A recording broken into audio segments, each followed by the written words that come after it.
All right, everyone. Good evening and welcome to That's whY2K. Gen Z has the floor, episode 4. My name is Nisaa Muhammad and I serve as the community outreach specialist at the YWCA Family Resource Center.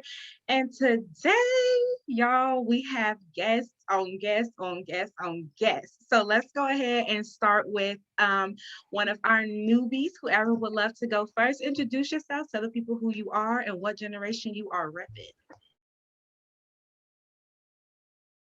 All right. Hi, my name is Bridget, and I'm representing the millennials.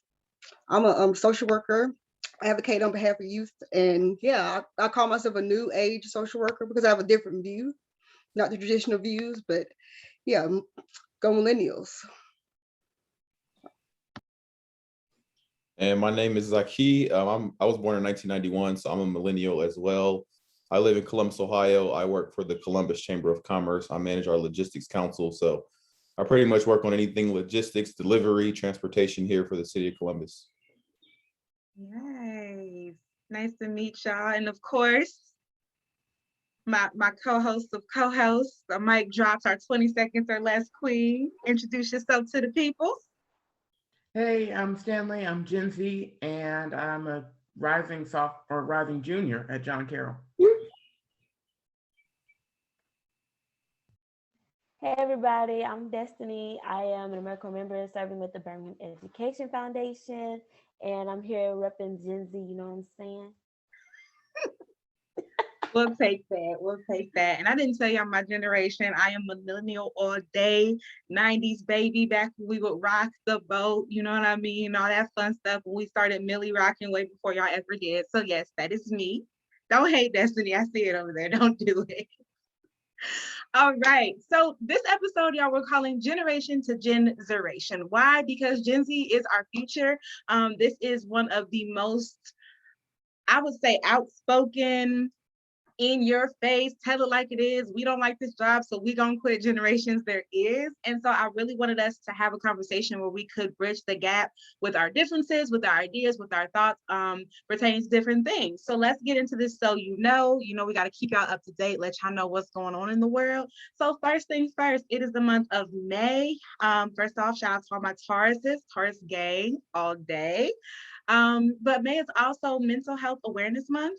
And I think that is really, something that other people should take notice of. You should take account for it and you should practice it on a daily. So if you haven't, if you don't, make today the first day that you do, regardless of tomorrow being June. Cool.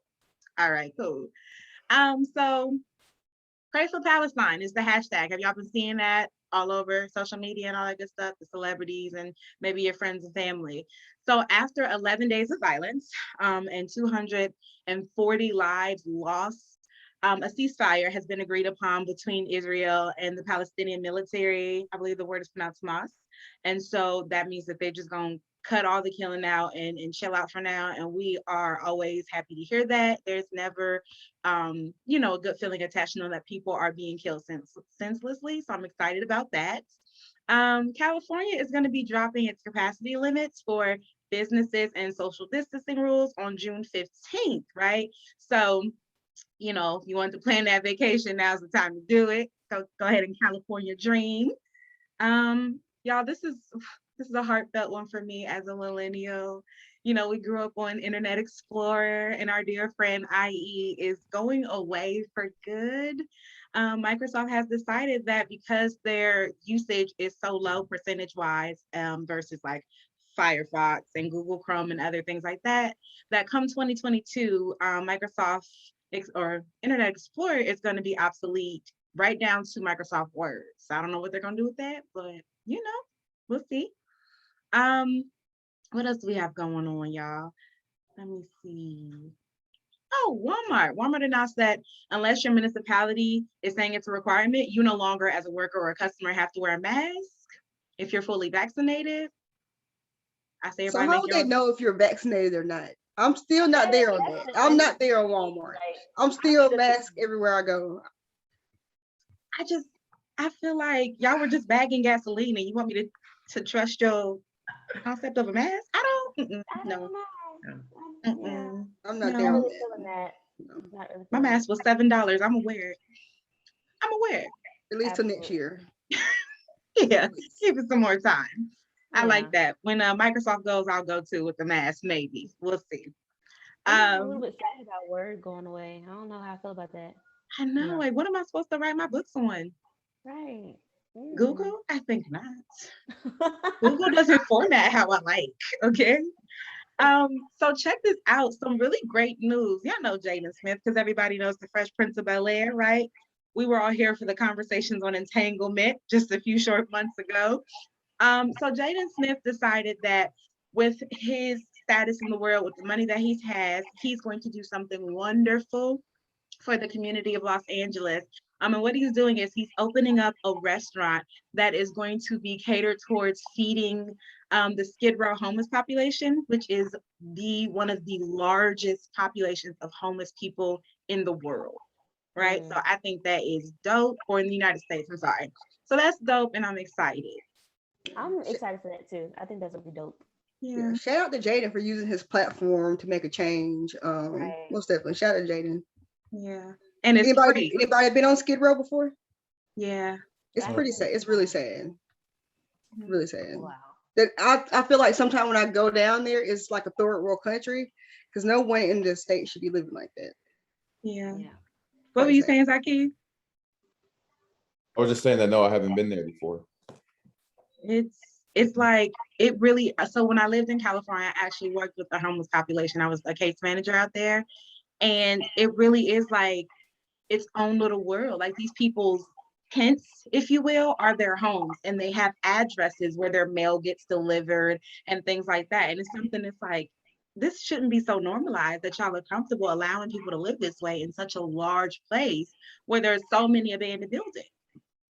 So yeah, it's and then literally right around the corner, you have all these rich and wealthy people living, and they're passing through the area every day, and it's just normalized homelessness. It should definitely not be like that, especially in a place of California where so much money coming into that state. What is it? Recreational marijuana, medical marijuana, lottery, and yeah, Skid Row should even be in existence there. Like, ooh. Yeah, it's one of those things. Yeah. So Jaden, shout out to you. We appreciate that. I know the misplaced people of the world appreciate that. And I hope that it's something that catches on. And hopefully we'll see one in every city, every state, every country. So good job for that. For the young ones, y'all may not know who this man is, but if y'all know Dave Chappelle, he was Dave Chappelle before Dave Chappelle, right?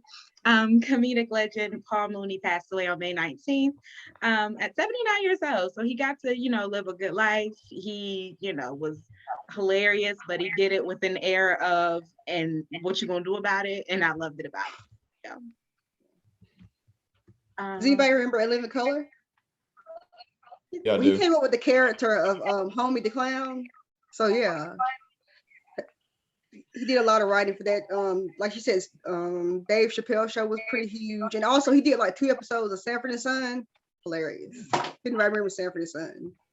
I love it. Stanley, you remember Sanford and Son? Yes. Oh, okay, all right. Just checking. Stanley, like, don't come for me. Yeah, just checking. I love it. Yeah, so we love Homie the Clown in this house. We still say homie don't play that. It don't matter what it is. Homie don't play that. And then the last one, y'all, this is a big, big deal. We've had a lot going on since the panini started. Yep, I said panini. But if you graduated college, high school, kindergarten, 8th grade, if you graduated from a technical school, or if you just graduated from, I don't care if it was driving school, congratulations to you. You did it. You persevered. Okay. And I'm proud of you. That's amazing. So shout out to all the graduates. I don't care what it is. Congratulations. So, yeah. I feel like this grad season, it had to be personal because, man, the things you had to actually endure to make it to graduation day. Whew. Man. And you graduated through a pandemic behind the computer screen. Right. Non-traditional learning has been rough on a lot of kids. I'm excited that everybody who's made it. Kudos to you guys, yes. Oh yeah, there was one girl, like she had did like some type of dance across the stage because they're doing in-person graduations for some schools, and the teacher made her walk back, and I'm like, if you don't let that baby double dutch across this stage, like she graduated, she could be You don't doing know her so struggle to get across much. there. Come on now. So yeah, but congratulations to all y'all. Y'all are my idols. One day I'm gonna stop being a professional college student and get my life together. One day, not today, but one day. One day. Yes. All right. Y'all ready to get into this thing? Shake your nerves out, shake your shoulders out, because we're going to shake the table. All right. So let's talk about it. There's this quote that we hear often. I feel like everybody has heard it at least once in their life from whether a teacher, educator, a parent, even if you've seen it in one of those like corny inspirational movies at the end of it, where it says, to know your future, you must know your past, right? So when you think of Gen Z, when you think of millennial generation, when you think of even, Y and the boomers, do you think that there's any type of truth to needing to know what your future or needing to know what your past is before you can predict the future or even try to forge one up?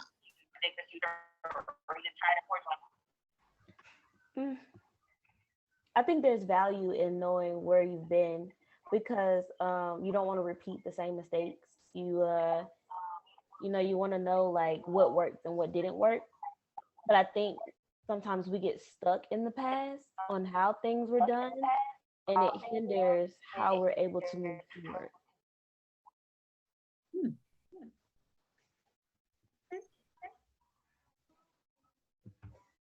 I totally agree. I mean, I feel like I was just talking to one of my friends about this. If you're like stuck, if you can't look past your past, you're never gonna like look past your past. You're never gonna like move forward. So like you've got to stay in the present and like be focused on your future and be mindful of your past. But you can't be like everything that you do be determined by stuff that's already happened. Y'all see why he's our mic drop king? You see what I mean? Gen Z, what do you, or Gen Millennial, we never said that. Millennials, what do you think? Yeah, I think I agree as well that you have to have those examples. There are a lot of blueprints that you can follow. Similar to what Destiny said, you can run out here and start making mistakes that if you had done a little bit of research, you would have realized that someone made this mistake before you. So there are examples that you can follow.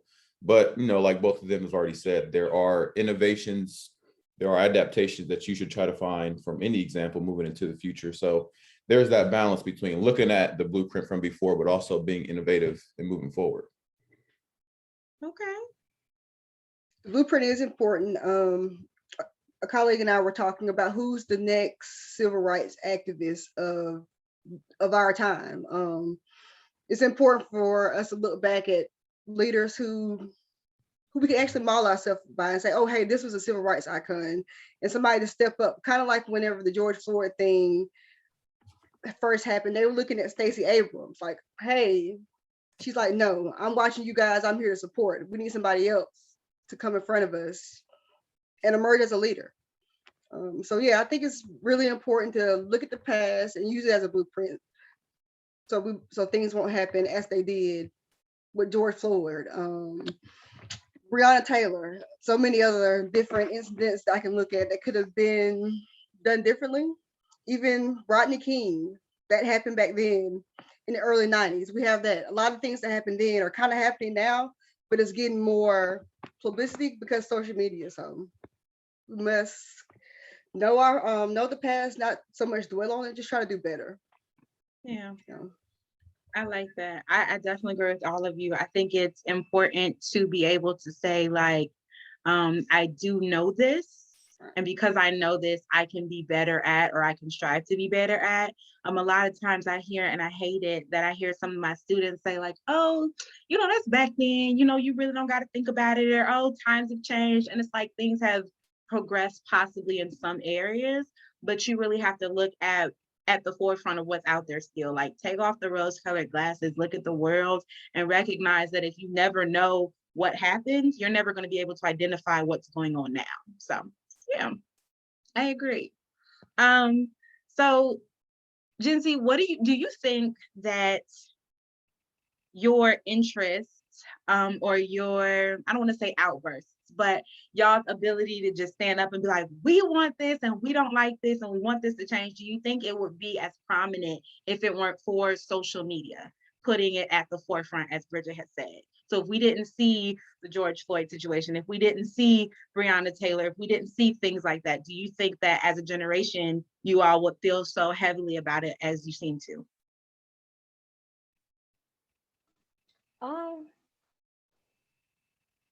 I think it kind of depends on like where it happens, because if you don't know about it, you can't, have that, you can't have anything to say about it because you don't know what's going on. So I think, because we do know what's going on, it makes us like we have something to say about it. We have an opinion about it because we know what's going on. So I do think, that social media has given us that ability to always know what's going on and never feel like we're blinded and we can't walk in ignorance and be naive about situations because it's there. Like there's no, oh, well, that's not happening here or it's not happening anymore. So I don't have to worry about it because you can't do that because it's there. Like it's in your face. It's here. And yeah.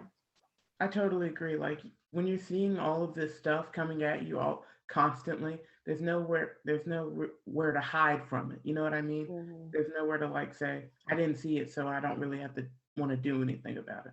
Like Destiny was saying, we're seeing it, so we have to do something. I like that. I like that you said we have to. I love that. Not like, oh, we could. No, we have to. Nisaa, I have a question for Stanley. Because he's in high school. So Stanley, how was it at your school when you guys got back from summer? Was it any tension in your school? You said you're at John Carroll? Yes. Because that's pretty majority white. Right. Right. So how was it navigating it coming back? There was an element of tension, and I think that it was I personally navigated it by not necessarily avoiding conversations, but trying to make sure that nothing bad happened because of them, that all of the conversations didn't devolve into screaming matches. Because there were many conversations about race and what happened to George Floyd, and I kind of tried to serve as like someone to make sure that everyone was listening to each other. Right. I think tensions kind of heated up more so around the election. That got tenser. But again, I think that same thing still applied, where everyone was kind of almost in their own little bubble to a certain extent. But I think what the John Carroll community was really good about and what the staff was good about was about promoting an environment where we could have discussions, but it wasn't like confrontational. That's good. I like that for y'all. I really do, especially in schools, because they try to separate a lot of things when you're in a school building. But I like that they were like, no, we got to handle this head on. Because it can get a little dicey depending on where you go to school or where you live. So kudos to John Carroll for that. That's a wonderful thing to do for your students. I like that a lot. So let me ask y'all, do you as millennials think that, when is the first time that you ever paid attention to like a social justice thing or anything like that? Like what is the first incident that grabbed your attention and you were like, yo, this is something I need to pay attention to? I think for everybody, it was the same incident. It was Michael Brown. When Black Lives Matter became a hashtag, it was as a result of Hands Up, Don't Shoot. And that was Michael Brown. So I think now that's probably been 8 or 9 years. Black Lives Matter and everything that was a result of that summer and that tension is now so normalized. It's a part of our culture. It's a part of the social justice movement. It's almost a part of politics. But I can remember a time before social media was driving the conversation around social justice, police brutality, et cetera. Yeah. I remember Trayvon Martin. He kind of started it. And I guess Michael Brown was actually the turning point where it actually emerged on the front. We knew Trayvon Martin, it was wrong. But due to the fact that George Zimmerman was a white man, he was a security guard, kind of got swept under the rug. But I do remember Michael Brown. That was the turning point. we were kind of scared to step out there for Trayvon Martin. Some people wanted to come forward and say something, but Michael Brown was the turning point. So Ferguson, that was Ferguson, right? Yeah. So I have to say Ferguson, most definitely. And I think that Trayvon Martin had more of the feel of the 90s and the early 2000s, where the news media was driving the conversation, churches, social groups, friend groups, etc. But it hadn't quite moved to an online discussion until a couple of years later with Mike Brown. Wow, that is so crazy because I remember both, and until you both had said something, I guess I had put them in the same category in a sense, because now they are, of course, right? But when it first initially happened with Trayvon Martin, as because I think we're like 2 years apart. So my thought process was this was just a child minding his business, like this is just a Black kid minding his business, and all you saw was color and got scared. And that I never connected it to like a whole bigger thing. I knew it hurt to see a child be murdered. That's all I knew. And then when Mike Brown happened, that for me, like everyone else, tied into it being, based on other things, based on like police brutality and racial issues and things like that. So I never connected the two of those like I should have. But yeah, wow. I just looked it up. It was February of 2012 was Trayvon Martin. It was August of 2014 was Michael Brown. So good 2 years later. And then in between that, was it not Tamar Rice, the Tamir Rice. 13-year-old? Yeah. It's sad we have to sit here and say names of Black individuals who have lost their lives, and the list is just getting longer right now as we speak. So much work still to be done, even to get people to recognize, hey, this is an issue. Yeah.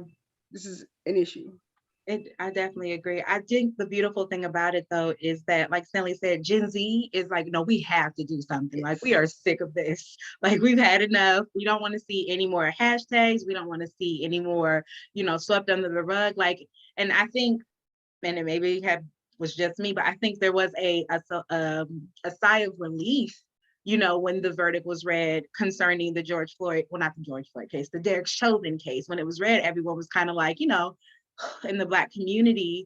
However, it didn't last long, because not even 2 minutes later, we get another Black young lady, and she's officially a hashtag. And so I think at this point with Gen Z, they're like, we gotta make some strides towards something better, because we're tired. And I applaud you all for that. I really do. Yeah. It's almost like rewatching, the civil rights movement just with iPhones, really. Because y'all out there handling business, y'all are, and I love to see it. I really do. It's peaceful, it's respectful, but it's impactful. So yeah. So do y'all think there is a level of respect at all between generations? So think of your parents, your grandparents, maybe your older siblings, your younger siblings, whoever might be your boomer or whatever the case may be. Do you think there's a level of respect, or do you think there's one that's missing in general? So I'm a story. So I work with teens all day, every day. With them, I understand where they're coming from. I know it's a digital age, social media. So I don't require them to say ma'am, as long as it's yes or no and they're respectful. I do think it can be honed a little bit better, or better role models chosen. Talked to a kid, he said, oh, well, Lil Yachty and Migos are my role models. If we can just find some role models for them to follow that are role models. For instance, Amanda Gorman. We just need more representation of role models for them. They talk how the music, they relate life to TV. So that's just the zone that they're in. So I love the Gen Z, love them. Without them, a lot of things would not happen. Laws being passed, the Black Lives Matter. So shout out to Gen Z. I think that they just need better role models of how to conduct themselves. But shout out to Gen Z, y'all doing the big. Yes. And sometimes we are too hard on them. They should be like this. They should be, no. Yeah. They are held to a different standard though. Yeah. I think the level of respect, it can be identified, but it depends on what people determine to be respect. because, you know, if the way that I was taught, like, respect, and that's not the way you think it should be, then you think I'm disrespecting you. But really, my respect is just was taught differently. So to you, when I say ma'am or whatever, that might not be respect to you, but that's how I was raised. So it's like, I think that has to be considered too. Like, what do you consider respect? So, because I could be respecting you, you think I'm talking crazy to you. Like, no, like, I'm very much so respecting you. This is a story.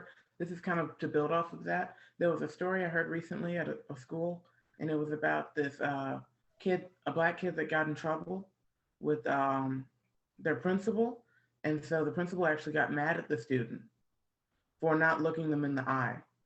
And then the student had to explain, well, in my household, when I'm being talked to by an adult, looking them in an eye is a sign of I'm disrespecting you. So what Mm-hmm. I'm doing as a sign of respect, you're seeing as a sign of disrespect. Hmm, I like that. So it definitely differs. What do you think, Zakee? Yeah, I think kind of to go off what everybody's saying, there's probably more of a misunderstanding of the differences between generations. Even the fact that on this conversation, we're like, if I was born in '95, am I Gen Z, am I millennial?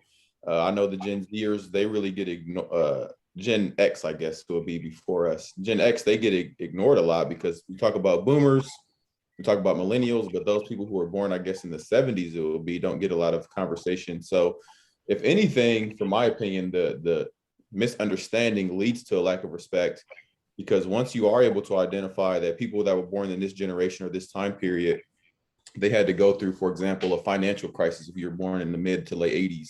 When you graduated from college and high school, you were trying to enter a workforce during a financial crisis. Same as we began this conversation saying anybody that was born between, I guess, 95 and 2005, you're graduating high school and college right now during a pandemic. So being able to understand what happened during the generations leads to more understanding, whether it was a world war or it was 9/11, whatever it may be. I think being able to identify the events of these people's lives will lead to more respect and understanding. Yeah, I agree. And I can't believe you just made me remember where I was when 9/11 happened. That is insane. You keep taking me back to these moments, making me remember I'm more seasoned than I thought I was a second ago. Um, I think it just really has to do with remembering whether you're an older person or a younger person, just remembering that, well, more so for older people or the more seasoned, if you will, you were someone else's age at one point. You have already gone through those stages of life. And at that age, what was your mindset? What was your feeling about being told what to do, what to wear, how to be? And I feel like if you can go back to that thought process with the mindset of, okay, times are different, things are more advanced, they're exposed to more, I feel like then there would be more of an okay feeling. I'm not saying a total approval because we all know sometimes our elders just don't approve of nothing we do. But I feel like there would be more of an like, all right, just let them do what they want to do as long as they're not harming anyone. So I feel like that will work. And I just feel like for younger people, my generation included, sometimes y'all just need to be quiet and listen to the elders talk and learn something from them because you've never been here before. And regardless of whatever it is that you may think you've been through or you may think you know, nothing new is under the sun. And if they done been here for a couple decades, they know more than you will ever know until you get to that point. So that's my TED Talk. Ain't that what you say, Destiny? Thanks for coming to my TED Talk. So yeah. My only pushback, Nisa, before you move on, kind of going back to what Stanley said originally, my only pushback is older people think they're so wise that a younger person can't offer any expertise or any new perspectives or experiences. So yes, although like we talked about before, there's that blueprint, there's that wisdom that comes with life experience. There's also, some creativity that comes with having no life experience. You ask a 10-year-old for a solution to an adult problem, they may say something that brings you to the moon and back, but there may be some wisdom and some little gems of knowledge inside of what a younger person has to say. So I think there is that balance between being an OG and knowing you got the life experience and actually, like you said, listening to a younger person as well. I'll take it. I'll take it and I'll sit back and shut my mouth and learn I something mean, from my elders.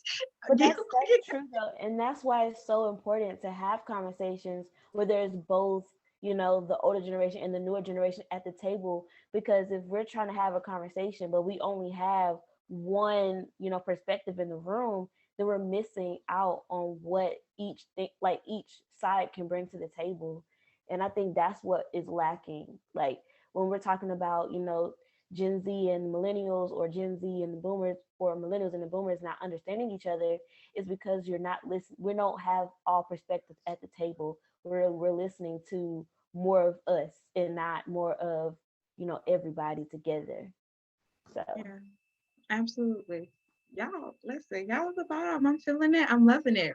All right, so let's keep it going. Y'all ready for this? So when we think of things like acceptance, awareness, and things like that, do you think your personal generation, because we can't speak on the other generations that are here, do you think your generation not necessarily got it right, but do you think it was easier for things to just kind of be whatever they were? So whether you had a different sexuality, or whether you were exploring a new religion, or even something as simple as saying, hey, I'm going to therapy tomorrow, y'all. Okay, so in terms of mental health, I feel like this is something my generation in particular really struggles with. Mhm. But I feel like part of that is because we're a lot more open about what we need mentally and taking care of ourselves mentally.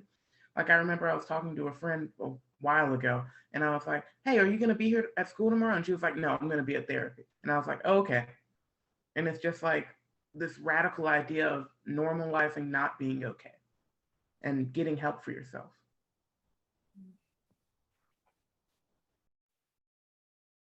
So I would say for my generation, when I was younger, I had ADHD. It was swept under the rug. Um, I think now, knowing getting the education that I got with my degree, I can help kids that are Gen X get over the stereotype. Oh, hey, just take an aspirin. Hey, just go outside and play. Hey, you'll be okay. I remember going to a friend's house when I was like 10 or 11, and she had a sister that was special. Now that I look back, she was autistic. They kept her in the back room. So culturally, we haven't always taken care of ourselves. It's been like a stigma. Men hide their emotions. Knowing what I know now, I try to give it to the younger generation. Hey, go to therapy. Therapy is like money. So you go and get the money for yourself because you're building value in yourself, and it'll go further because you can spend it. You have the mental capacity to do things that normal people wouldn't have if they didn't have therapy. Because it's talking about yourself, working out things, processing events that's happened. So yeah, we kind of got it wrong, millennials. So I try to give to the younger generation. And it also helps if the rappers and people who are out front start speaking to their mental illness. I know it's really, really rough being an entertainer. Read something about Lady Gaga about when she was raped and post-traumatic was a PSTD. I didn't really know what that is. Now I know exactly what it is, and it manifests in different traumas. So yeah, keep pushing that, Stanley, especially if you're in school. Counseling isn't bad. You can get all kinds of counseling. Counselors look different. Therapy, art therapy, equestrian therapy. It's different types now. So yeah, I'm all about mental health. I love it. Yeah, I agree with Bridget. We didn't get it right. We were close. We were getting there. I think with like the music and the way people dress, the way people look, we started to be more accepting of that. I think there was a lot of like that gothic culture in the 2000s, and just people doing crazy or different things with their hair. But in regards to sexuality, there was a lot of homophobia and like the male patriarchy, as it were, during that generation. Mental health was not normalized until recent years. So I agree with everything Bridget just said. We were getting it wrong even until a couple of years ago. Yeah. I feel like right now, like we're not completely right, but we're not completely wrong either. I think with every generation, we're kind of just learning and taking it further than the previous generation did. And so, as we continue to move forward, we give what we've got, we tell them, hey, we didn't do this when we were younger, so I'm going to tell you so that you can, and then you can, pass it on. And then whatever we didn't get right, maybe you'll figure it out and you can pass that on to the next. So I don't think I don't think one generation will ever get it completely right. You know, like there's gonna be things that we, we didn't do right, but what we did get right, we're gonna pass that on, and then maybe what we did get right will help the next to get whatever we didn't get right, fix it. Yeah. Yeah, I like that. I think about if you ever scroll down like, Instagram or Twitter or whatever, you see the people who are like, the younger, I guess younger parents, but they're in their late 20s or their early 20s, and they have these young babies, and they're like, I don't want my children, and we have conversations, and we don't, we do quiet time or corner time. And so a lot of the older generations, they're like, man, you better whoop that child, or, oh, that's not going to work, or whatever the case may be. But it is something where the children that they have are comfortable speaking. They're comfortable having their voice. They're comfortable saying, I'm not okay with this. And even though, I was an advocate for, I would say, disciplining children in the form of like, in terms of like speaking with them, letting you know where they're wrong and all of that. I also am a strong advocate for children being able to say, hey, like, I'm not okay. Hey, this is bothering me. I was upset when you yelled at me because, and I feel like Destiny was saying, it makes healthier generations. Like, they may not get it right every single time, but there's always the next generation. They're getting healthier and healthier and healthier until eventually, especially with mental health, it's like one of those things where you won't be ashamed to say, oh, I'm going to therapy in the middle of school to your friend, And Stanley, I applaud you for that. I really do. That's amazing. If you just like, oh, okay, and leave it at that. Because back in my day, it would have been like, well, what you going for? What's wrong with you? Man, you better go. Nothing wrong with you. You tripping. So yeah. Well, go on in this house, stay in this house. Yes, absolutely. Yes. Or they put you in a sport thinking that's gonna cure your anger. And it's like, I don't think your baby needs to be hitting nobody. I think they need to go and talk to someone. So kudos to you for that. That's beautiful. So I believe this one. So I read online that 70% of Gen Z have a passion for social justice and politics above all else, right? So that's above being a doctor, above learning about oceanography. I don't know why I said that one, but it's in there. Above science, above all of that. They're like, no, politics, social justice, let's better the world. Do you think that is really true? Or do you think it's just like, no, this is just the trend right now. This is hot. I think it's a little bit of both. Like, I feel like with some people, they're just like putting on a show to kind of fit in. But like with other people, you can tell that they're like super passionate about like everything that's going on in the world. Like, I have some friends that are like, because politics are like kind of a contentious thing, but I've talked with some of my friends about politics, and I found that some of my friends are like kind of right of center, some of them are conservative. And then I have other friends that are like, oh, I'm a communist. And it's just like, a lot of the people that I know, and a lot of, especially like this summer, it was like this past summer anyway, everyone was like politically engaged, but it's like kind of hard to gauge if that was like actual political engagement or like, just to put on appearances.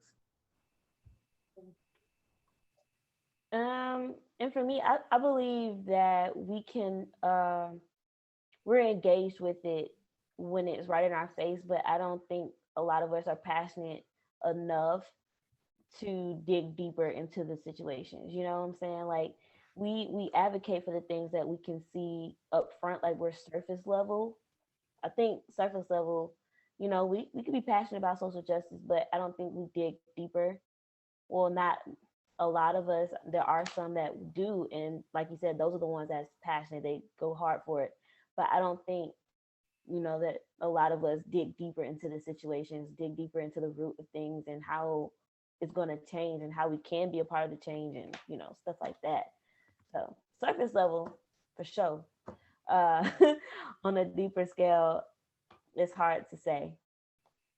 I agree. I'm happy, Destiny and Stanley, that y'all both said that. I thought I was about to start a fight because I don't think, I think it's easier now to seem like you're engaged because you did a few tweets or you did your hashtag or you had a really good discussion at work. You feel like, I'm breaking down barriers, but really, like we've been talking about, there's actual work to be done. And just a few tweets and, you wearing a shirt that says Black Lives Matter, it's a lot deeper than that. And the work that needs to be done is a lot harder than that. So I do think that the younger generation, the Gen Z, they will end up being more politically engaged eventually. Let's say when they get to 30s and 40s, because of they live where Donald Trump was their president and the pandemic and everything that was happening right now. I think they'll get there. But for them to say that right now, it probably comes from an ease of, hey, I tweeted, so I'm engaged. Yeah. I'll tell people all day when people get to talking like real deal politics, I'm talking like they're in the White House, I'll be sitting there like, what? What'd you say? I don't, it's not, and I've always been that way. Like of course I know how to research, I know how to find out the things that I want to know, but it's almost like trigonometry. I'm never just gonna be like, yeah, let's learn more trigonometry. It's not my thing. And that's okay. But I know the things I'm passionate about. And so when there are things that come up in the political scene or the social justice scene, and I'm like, this hits here for me, then it's like, okay, I'm down to do the work for this. I'm down to really be about it. But otherwise, you're not gonna see me say anything about anything. If I don't know, I'm gonna show you I don't know by being silent and leaving it at that until I'm educated on it. So that's me. That's definitely something I think my generation needs to work on, is if you don't know what you're talking about, you don't have to say anything. It's perfectly okay not to talk about something if you don't know what you're talking about. But again, to give you all the benefit of the doubt, you grew up in a time period where your Twitter, your followers, the people that love you, they're able to cosign, like a like is a cosign to you. So if you put something out there that's completely ridiculous, that in a real forum of debate and conversation, people would have like obviously disagree with you. You grew up in a time period where if you put out a post or a tweet and you get 5 or 10 likes, you're like, oh yeah, I feel good about that. Where no, you were wrong. You're ridiculous. Yeah. Well, I gotta correct you, Zakee. Apparently they don't use Twitter. They only use it. We did one a while back, an episode of whY2K, and they were like, oh, we only use Instagram, TikTok, and Snapchat. What is Twitter? What is Facebook? And I was like, oh crap, okay. So they don't tweet. Likes. It's the Yeah, likes and the like comments, really. wherever it is, it's too much. Like I would love to see more accountability for like, so how do you know that? Like where did you originate this opinion from? Because everybody's subject to their opinion, but where did you get your information from to where you can form an like opinion that's based on something other than, oh, I saw this and I was like, oh, that kind of makes sense, so I'm gonna just say that what somebody else said. You know what I'm saying? We have a lot of people that just repeat what they've heard instead of really doing the work to know what they're even talking about. So I agree with Stanley. Some of us just need to shut up sometimes. And when I don't know something, that's what I'm gonna do. I'm gonna tell people I don't know.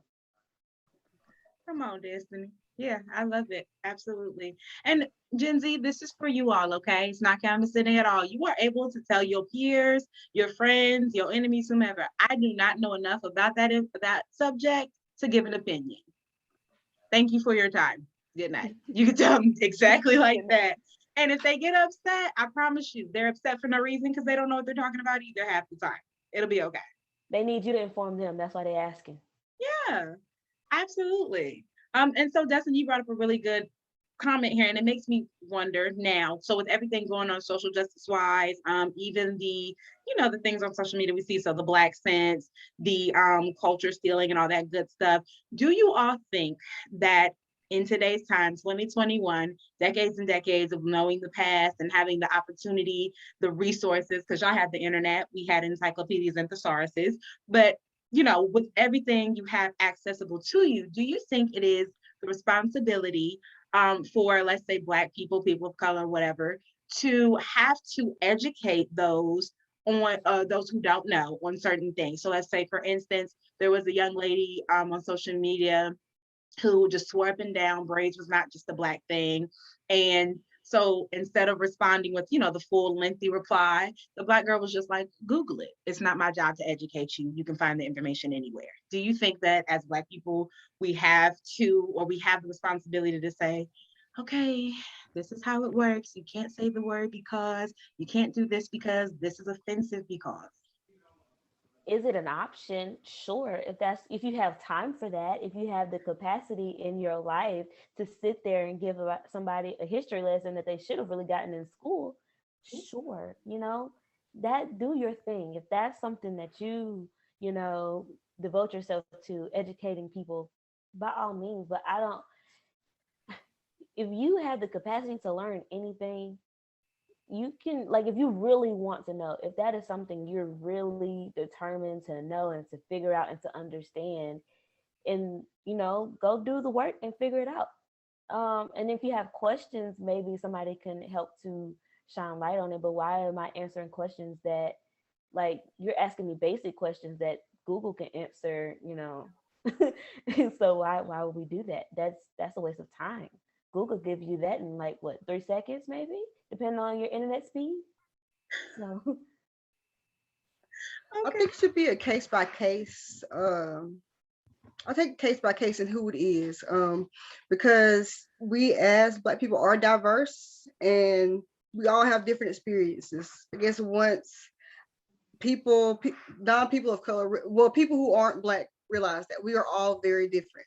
Just because you ask me something don't mean that I'm gonna know what it is, because I'm still learning a lot on myself. So I would say it's case by case. If I do come across somebody, because like I said, we do get tired of being the guinea pigs. Oh, hey, tell me about this. I will give them enough information and put the ball in their court to learn the rest, but I'll give them a starting point. But it can be very tiresome to be the only person of color in your organization and people are constantly coming up to you asking you questions. And then I really don't know half the answers that they ask. So yeah, I think it should be case by case scenario. Because we're supposed to be teaching, each one teach one. So, but it totally can get tiring. mm, Very tiring. I just don't see everybody being teachers though. You know, somebody can but Right. like, hear me out. Not everybody is able to teach.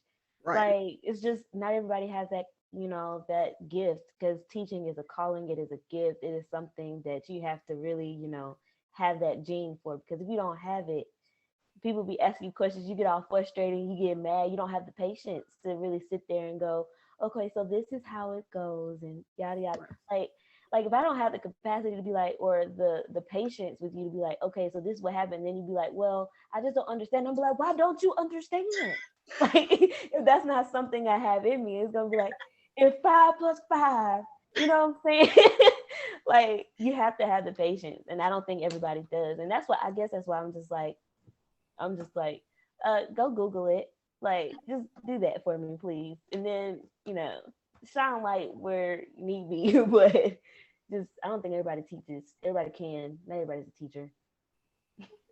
And on the other side of that, Destiny, not everybody is going to understand. You know, Nisaa, you made a comment earlier about politics and trigonometry. Like, I can sit here and try to explain trigonometry to you, but if you're not there, I'm wasting my time. So the reality is, not everybody's in your coalition.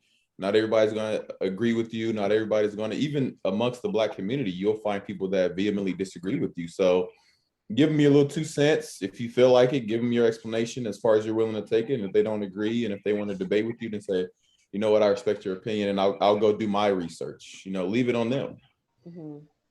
Yeah, I like that. What you think, Stanley? I think it really depends on, like, for me at least, it depends on what the issue is. If it's something simple, in general, I'm a very go Google it person. You have a phone, it's there for you to use at any time. Please Google it. But if it's like a really complicated issue, I feel like, or something that you're really just not getting, I'll try and help. But again, Google is there. It's always a great option. And I don't always have time to explain, you know, systemic racism.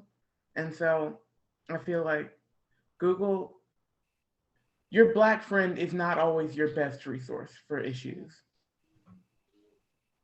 It's on period.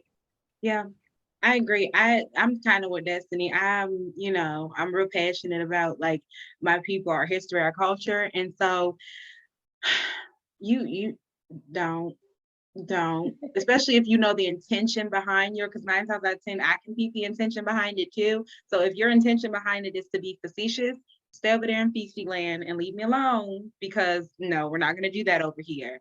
But I don't mind it when it's something that is not widely known. For instance, you can come to me and say, hey, Nisaa, I saw you had Happy Kwanzaa on your social media page. Can you tell me a little more about that? I can tell you this is what Kwanzaa is a celebration of. These are the colors. These are the days it lasts. You can Google the rest. You cannot come up to me and go, Nisaa, why are people so upset about slavery? Don't do that. Don't, because now you're trying to be funny and now I got to be a comedian too. We're not going to do that. I don't like that. That is when it's something else. And that is when I feel as though we as Black people should be able to be like, no, thank you. That's rude. Go on somewhere, read a book. All these libraries around here, Stanley said it. You have your phone, use it for more than a TikTok. Thank you. So yeah. You know, one of my favorite things now though, What? you know, instead of just Googling, it's like YouTube. They have a lot of people on YouTube who are, you know, posting videos. Like if you're not because some people aren't not visual learners, you know, they can't just read it and understand it. But now you have somebody who will talk to you, and you know, you can have your own personal dialogue with the screen if you would like, and let them explain to you in a way that you can understand it. But like Zakee said, if you can't understand it, if we're not gonna come to a common ground on this, I'm okay with that. And I think we all have to, you know, normalize people not being okay with what we have to say and us not being okay with what they have to say. It's all right. I just want to add to what Destiny was saying really quickly. So there's this YouTube channel called Crash Course, and they got me through AP Euro this year. They got me through that test. But they've got a new course out that they're starting right now. It's on African American history in the U.S. And I think it's be a great resource for anyone that has questions, because I watched some of their first videos on it. They're very thorough and they make everything very easy to understand. And I just found it, so it's super easy to find, everyone. I love it.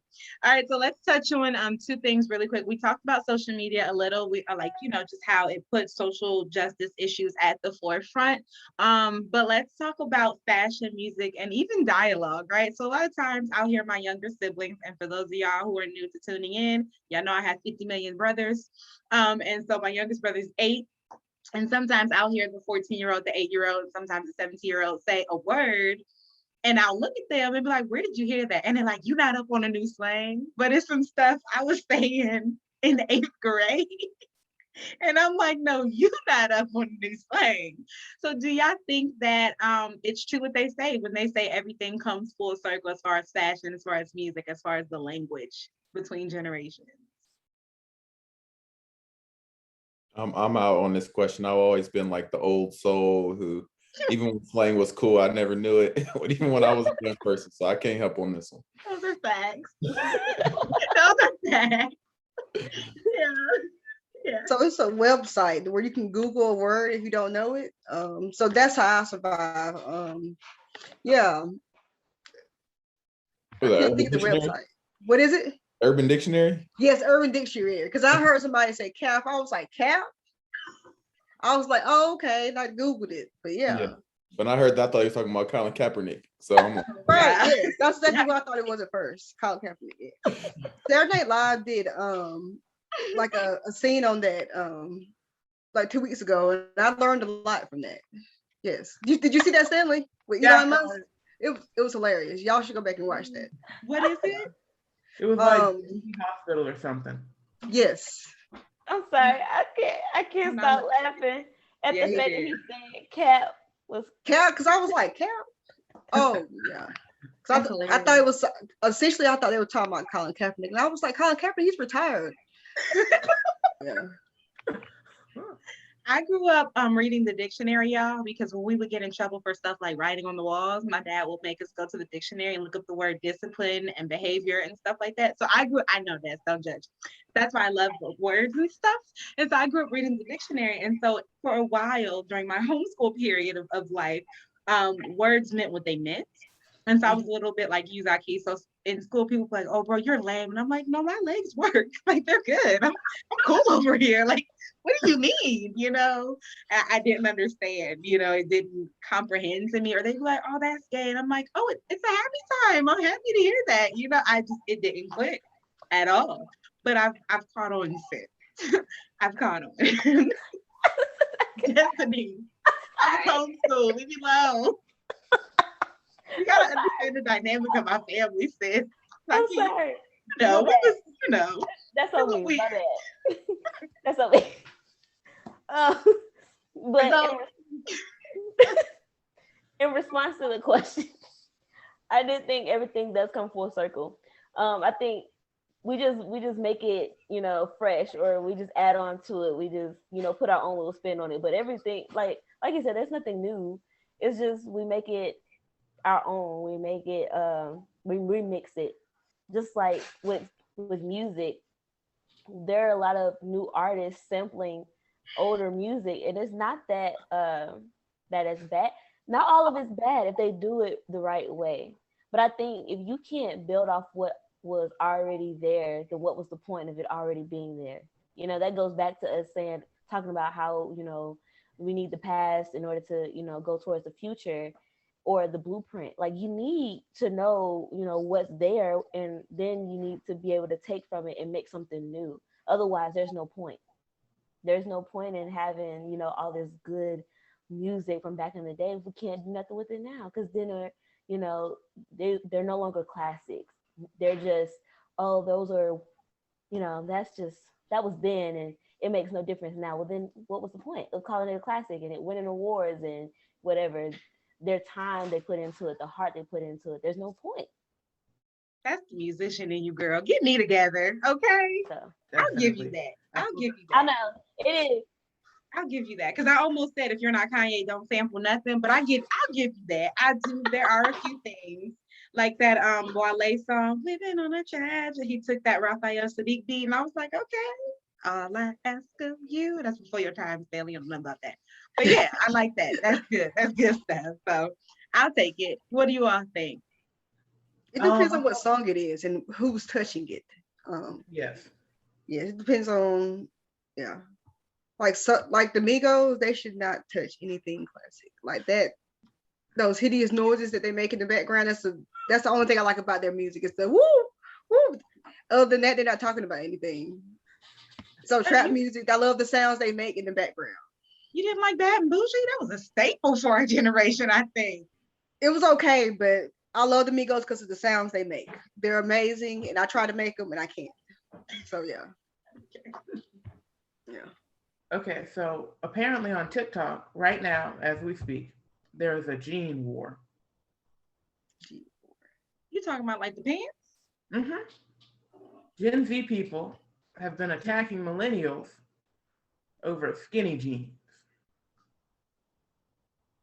Yeah. Wow. Over our jeans. They better be glad they're not 3 sizes too big no more, because that was a thing, okay? We used to do that. And so my generation has provided an alternative to millennial jeans. And they thought they were new and original until someone pointed out that they were mom jeans.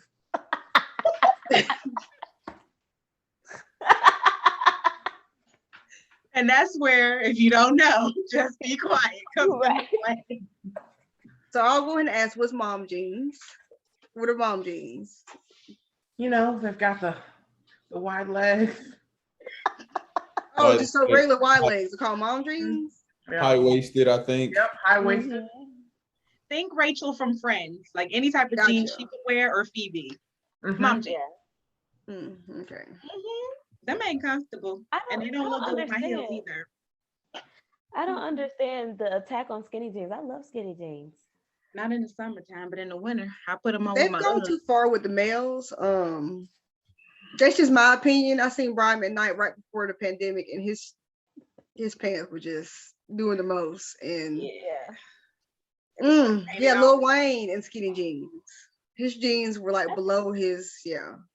It's got out of hand with skinny jeans. Everything has to be done tastefully, or it Most just doesn't make any sense. It doesn't matter. I who agree, did it, no definitely. matter which gender. Like, if you're not gonna do it right, T.I. don't do does it perfectly in his skinny jeans. His was Because perfect. he's skinny. T.I. is Right. big. But still, I mean, they're decent. Yeah. I think the skinniest jeans should go is like the new boy era. Remember that when we was all jerking and all that? Like that's the skinniest your jeans should go. You know, I shouldn't be mad you in my section at Walmart wearing my jeans and it's the last pair because you wanted your jeans to be just as tight as mine are. That's just come on now. Why you do me like that? Come on now. And then the H&M jeans. Guys wearing the women H&M jeans. It's not enough room there. It's not. Not. One of us has to go. I'd rather it be you. Please go back to your own section and we'll leave your graphic t-shirts alone. I Not was the about to say, because that's like that's the same thing as us going and getting their graphic tees because we like them big.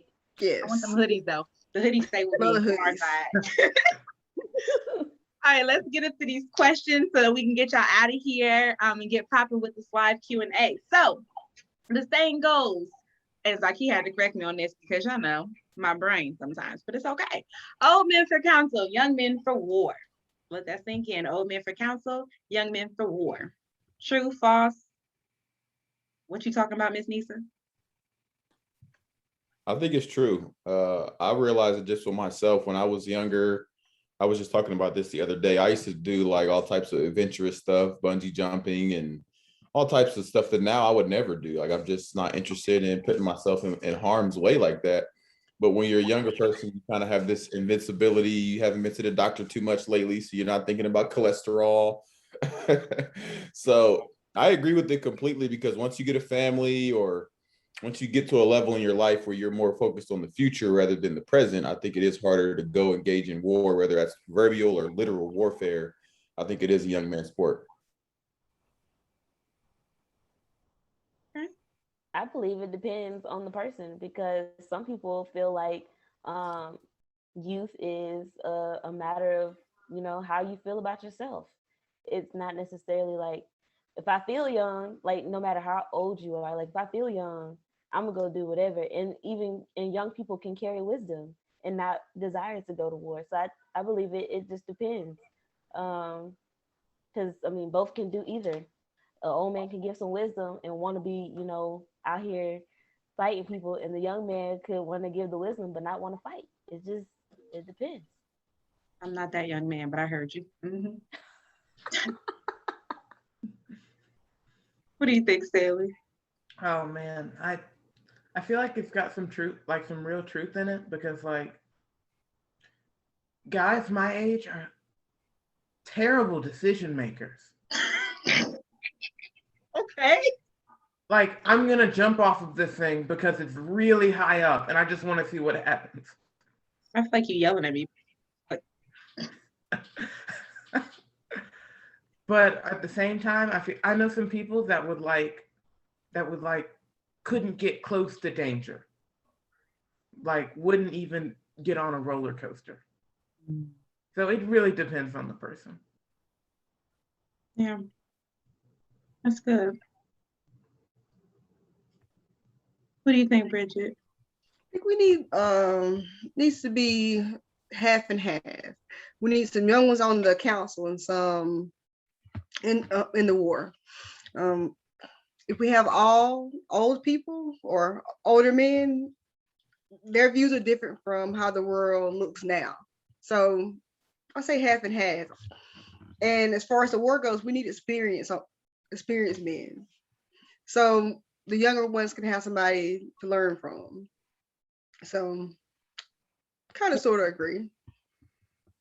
Yeah, I am in the middle as well. Like I kind of can see it both ways, like you all said. I think when I hear it all the time, I always think of it as like saying like when you're at an older age, you've been through like moments in life to where you've lived, you know, that war, you were in the thick of it. And now that you're older, you have those experiences, you can kind of look to someone who's younger and give them that advice to kind of prevent them from going through that storm that you went through. But it doesn't stop them sometimes, because when you're young, you just think you could just take on the world, and that's fine. But it always know that you can always come to the council. So like while you're out here dealing with the world and it's giving you whatever it's giving you, you always have that counsel. So I think it can be half and half, because like Bridget was saying, you do sometimes need your older people to step in and guide you. And sometimes you need the younger people, like Zakee said earlier, a 10-year-old might take you to the moon and back, but you might learn something in between getting to the moon, which would be really cool because how did we get to the moon? So, yeah. So I grew up playing sports. So if I look at it in a sports analogy, if I were trying to build the best sports team, I would be looking for those younger people that are still in shape, still working out, still have those young bones and ligaments. And if I were looking for a group of coaches, I'll be looking for the coaches that had played, that were good players and that understood the game from a certain perspective. So my counsel in that analogy would be those who have the experience that already played, and my warriors would be those who are ready to go from just a physical standpoint. Yeah. And you just connected the pieces for a lot of young men. So thank you for that. Because I promise you, they probably weren't with us all the way, but you just brought them to where we are. So welcome to our island. All right. So think of your generation. Close your eyes, think of all the stuff that y'all done did so far, all the stuff y'all done been through. What do you think is the biggest generational flaw that y'all had?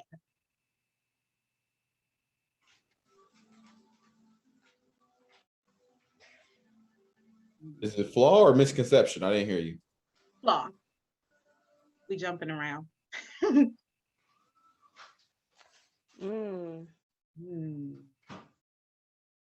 That's stress.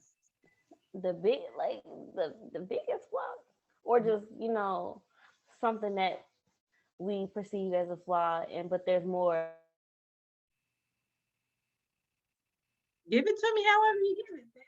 You know, you always bring it. That's what you got for me. Oh, can't hear you. Come back. Come back. Gen Z didn't want you telling the secret, so they paused your mic. That's what happened. The internet is acting shaky. Like I don't understand it. You know, Mercury's in retrograde. It messes with technology and stuff. But go ahead. I was saying, is it like the biggest one, period, or just something for like a personal tick to us? It's whatever you think the flaw is, sis. Well, there are plenty of them. I guess that's why I'm asking like that, because it's like, do you got to just pick one, or yes, like... pick one. Pick one. Okay, I think a flaw that we do have is not being willing to have the conversation with the... You love going out on us, Des. Come back. She left. She's gone. Well, I can answer while she tries to get her mic figured out. Go for it, Zakee. For me, again, I wasn't really prepared for this question, so I'm just throwing this out there. So if any millennials are watching and I'm dead wrong, you can at me. But that's a Twitter reference, y'all. I think really our generation got in this mindset that you can be a boss without putting in the work. Like that you can have employees or be an entrepreneur or whatever it is in your mind without actually doing any of the hard work it takes to get to the top, do the payroll, and be a boss. So I think we got so excited about the entrepreneurial opportunities that were presented in the early 2000s up until now that we forgot about the hard work involved. Mm-hmm. Yeah. Piggybacking off what Zakee said, millennials don't like teamwork. We're independent. We like to work hard. So we frown upon teamwork. We don't like to engage in teamwork, and we're very impatient when it comes to career growth. We don't want it to happen overnight. Yeah, you want to be the CEO of your company, but you've been there a couple of years. Right. Yes. I think I guess it all groups together for millennials. I think our biggest flaw is that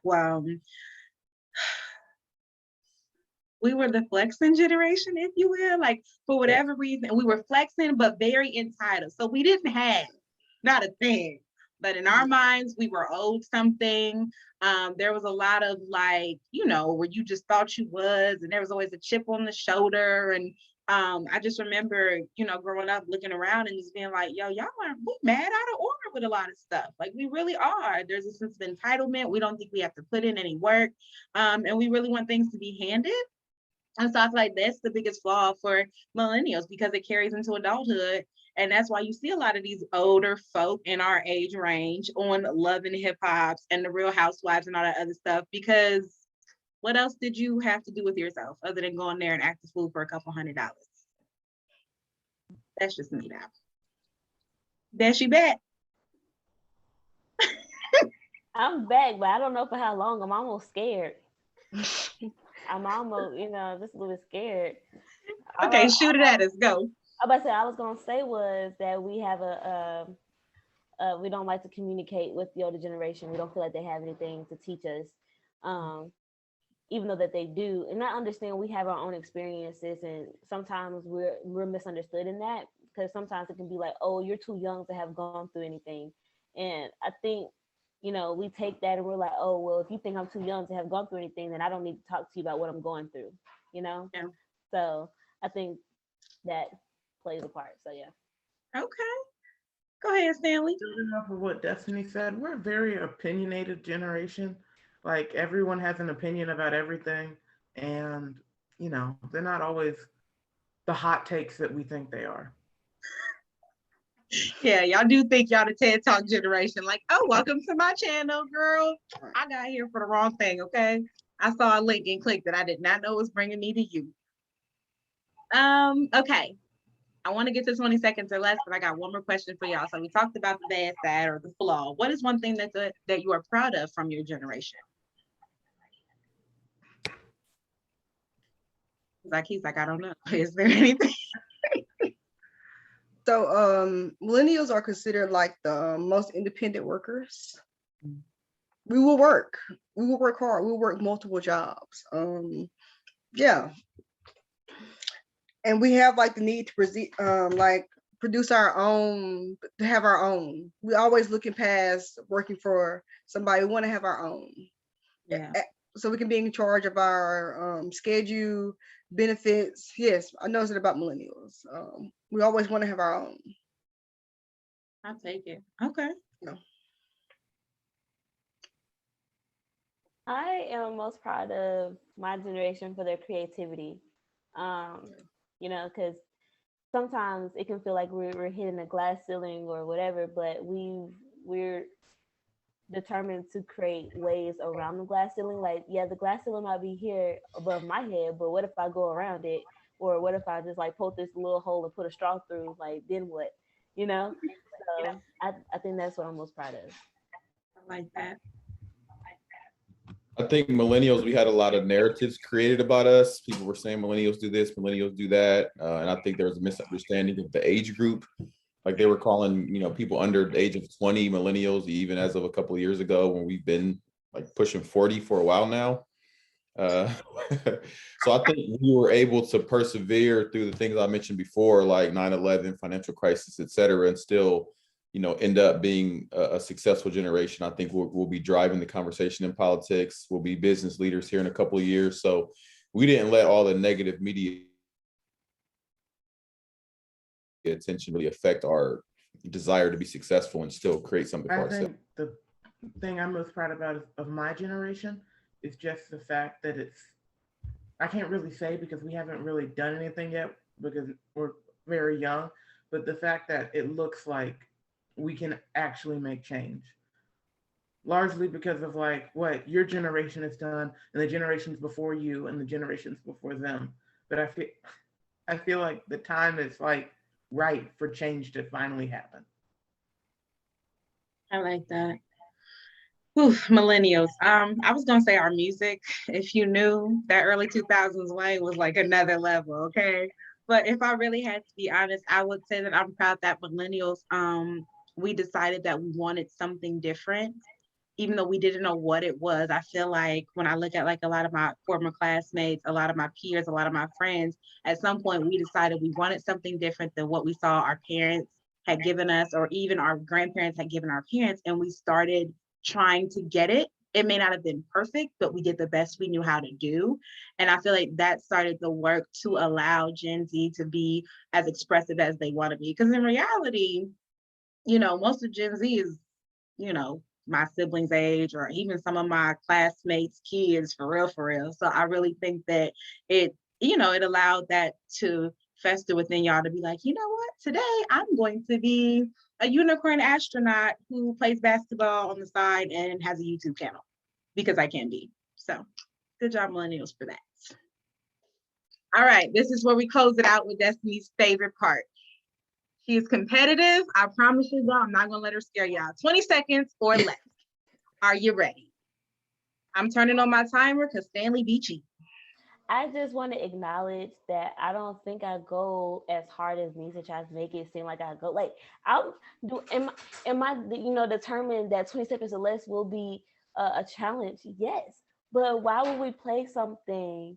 A game that's supposed to be challenging if it's not going to be a challenge. Like, but I'm not like. See her trying to over-explain her competitiveness. But I'm not like incredibly competitive, I'm not gonna go around and cuss at the ref because, the time ran out. That's not something I would do. Don't lie to the good people, Destiny. We just got them here.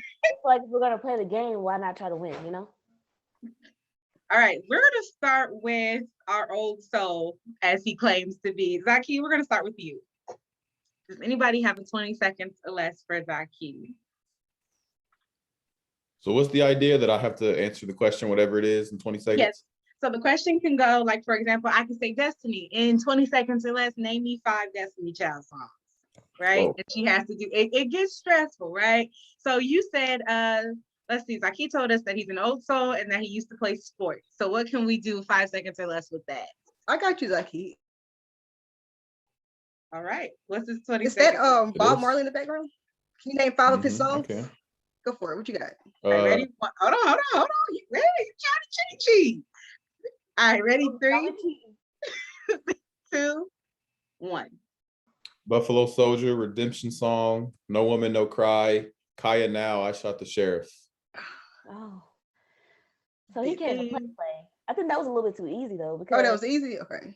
That wasn't even 15 seconds. Because the fact of the matter is Bob Marley is up in that area. So it was already in his mind, like Bob Marley is that dude. So I feel like that was too easy. We don't even know. Ziggy. What about Ziggy? Can you do 5 of Ziggy? Nope. I don't know. I'm just checking. Bridget, what you don't know is he was sitting here drinking that coffee, listening to Bob. We played ourselves. That's what happened. It's all right. We'll let him have it since he's. Yeah, we're gonna give it to him. Okay. We'll give it to him. Let's go with a Gen Z or Mr. Stanley. Are you ready? I'm ready. All right, who's got a 20 seconds or less for Stanley? He's our mic drop king, and he likes anime. Yeah. All right. And you got one, Destiny? I don't have one. Go ahead if you got it. It can be any question, right? Any question. Okay. In 20 seconds or less, explain why Gen Z will be better political leaders than millennials. No financial crisis. We had to go through the pandemic, and so that's great.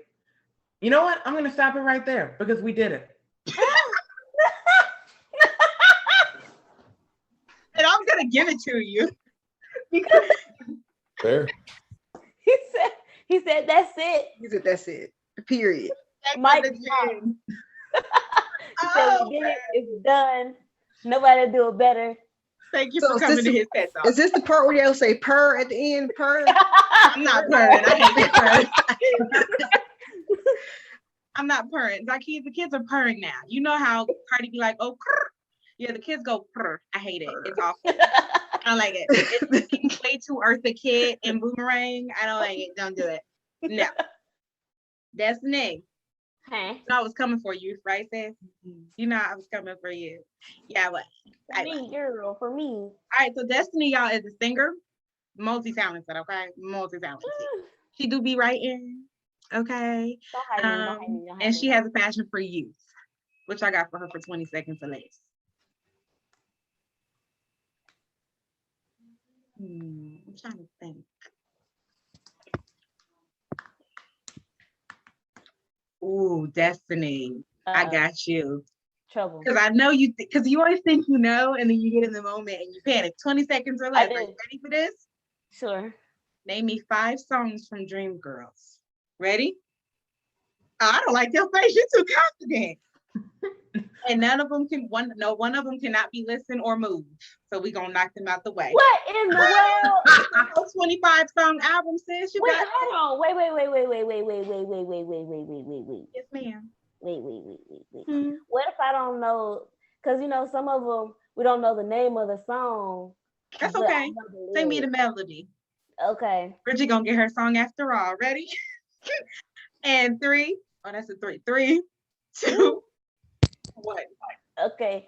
So the one where she goes, never let me. Love you, I do. Love you, I do. I am changing. We are dream girls, boy. Dang. Step into the bad side. You got me 4. But thank you for serenading us. We love it. We love it. Beautiful. You got 4 this time. I love it. Yeah, Miss Bridget. I have one. I've got one. Ah. All right. Go ahead, Stanley. Name 5 songs by En Vogue. Oh, you're not in Vogue. Okay. Would you All right. watch okay, ready? 3, Yeah. 2, 1. Don't Let Go. Yeah, you got me on that one. That's the only one I know. What a Man. They were featured What a in Man, What a Man. Yeah. Giving him something. Is that them? Yeah. Free Your Mind. Free That's Your Mind? Fantasia. Is that not Fantasia? They got a song called Free Your Mind? Oh no, that's Free Yourself. You thinking if you don't want me to know, talk Oh, to me. okay, all right. Free your mind. Yeah, you got me, Stanley. And Vogue is not my group. You know, we SWVers over here, okay? Most Or definitely escape- SWV. I was gonna ask her what is 5 slang words that she's learned. Oh, 5, yeah. Cap, period. Not like, yeah, per, and it was something else somebody said.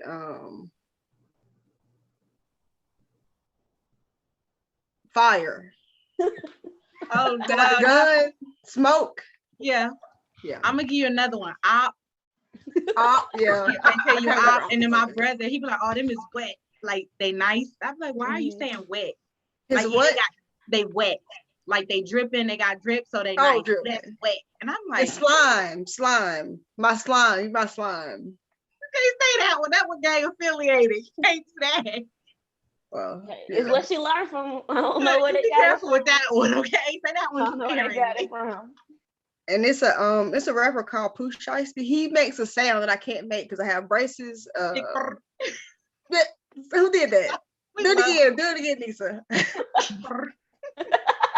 And do it to save my Shiesty, you life. my dog. Look who you know. I'm really shiesty. Yeah. All right, come on, Des. I know you got something for me. I'm scared. You know Somebody what's else take crazy? it from her. She don't do me right. Actually, I'm gonna be struggling a little bit because I don't know if I have anything right now. Let me see. Give me a Thank second. Y'all got a 20 seconds or less from me? I'll 20 second or less for y'all. I could say no. I'm cool with it. No. We've got something for you. No. I got you. Oh Can God. you name five up and coming members that's in the House of Representatives? That you can see being like a I'll give you an example. I can't even name 5. I really can't. AOC. 5 up and coming people that's in the House who you can easily see moving over to the Senate. No. I can't do it. Zakee, can you just politics ain't my thing. I can't do it. Look at us. Stanley, do you know anything about representatives? Yeah. Can you name 5 up and coming who you want to see on the other side of the Senate? Because Nancy's got to be replaced. Right. Mitch McConnell. It could be GOP or Democrats. Okay. AOC. Okay, most definitely. Rashida Tlaib. Ilion. Yeah. What's it? Katie Porter. Maybe. Jeffries. Definitely Jeffries. Yes. I'm learning so much. We just naming the black ones, Nisaa, don't worry. So we claim. Do we claim AOC? So we claim AOC. Oh yeah, nah, she's brown. Like, Yeah, right. you said she like Stacey Dash, she just brown. And what is the black lady in Massachusetts that has alopecia? Completely Yeah. bald headed. I have to learn. Oh, I know the lady. I remember seeing her face, I think, or I might be thinking of something else. Never mind. I might have lied. You name 5 politicians, period, and don't say Trump and Obama.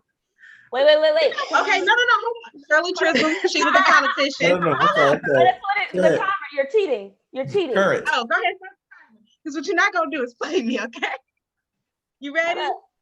Yeah, hold on. Current politicians, Nisaa, not people who retired in 76. Not Shirley Chisholm. Well, I'm sorry. Are you ready? Oh, I'm struggling. Good, Okay, go. I could try. Oh no, you did. Auntie Maxine. I feel like Obama's forever a politician. Maybe not. Mike Pence. I mean, he's a politician. How dare you? LaShonda Scales. Scales. Yes, politics is not my thing. It really isn't. It just is not. I'm honest about it. You're out of time, but you. I know I am. You neglected Stacey Abrams, and I feel like that was one of the easiest ones. I didn't get to it, but see, here's the thing: politics really is not my thing. Like I'm still learning that world. So if you ask me, I'm gonna give you Shirley Chisholm. I am. And I just looked. So actually, she retired in 83. I'm sorry, I said 87. All I know is when I was 14, I went to a Shirley Chisholm conference. Shout out to Miss T Street, Miss Shauna Gibbs. Y'all took care of me. I love y'all so much. All right, we're gonna wrap this thing up. Are y'all ready? On a good note, what is the final word? Right? We done cure cancer. We done bridge gaps between the generations. So what is one word for you on your good note? How you feel about this conversation? Productive. I'm empowered. Motivated. Motivated. Civil. Ooh, come on, Stan. This man, Stanley for president, okay? I feel hopeful. And I use that always when it comes to Gen Z. I really feel hopeful that y'all are gonna take this world and turn it into something beautiful. And I really can't wait to see what y'all do with it. And hopefully, I'm around to see it because I'm still the young person in war doing crazy stuff. So, yeah. All right, audience, feel free to drop your one word in the chat box. Thank you so much for tuning into episode 1, 2, 3, 4. That's whY2K. Gen Z has the floor. Stick around after this for our 30-minute live Q&A. Peace. Thanks.